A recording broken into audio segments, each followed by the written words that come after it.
भैया मैं कहाँ पे हूँ? भैया आप मेरे सामने हो। अरे आप कहाँ पे हो? भैया मैं आपके सामने हूँ। भाई हम दोनों कहाँ पे हैं? भैया आमने सामने हैं। अच्छा भैया रास्ता कहाँ जाता है? भैया ये रास्ता कहीं नहीं जाएगा, आपको जहाँ जाना आप जाओ। अरे भैया हमारे कहने का मतलब है जगह कौन सा है? अरे भैया ये जगह, ये तो खाली मैदान है। यार भैया मतलब ये है कि इस रास्ते से हम जाएंगे तो कहाँ पहुँचेंगे? भैया इस रास्ते से आप जहाँ जाना है चले जाओ। अरे किस आदमी से पाला पड़ गया भगवान।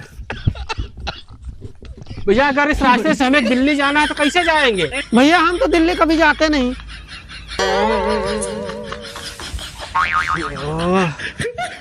ये क्या कर रहे हैं? तुम्हें कहाँ जाए के हो? ये तो मुझे कहीं नहीं जाना है, मेरा तो बगल में घर है। हे भगवान कहाँ से आ गया मैं यहाँ? अरे किससे पाला पड़ गया? हे भगवान किस पागल आदमी से भेंट हो गई। अरे भैया अच्छा हमसे गलती हो गई भैया, माफ करा।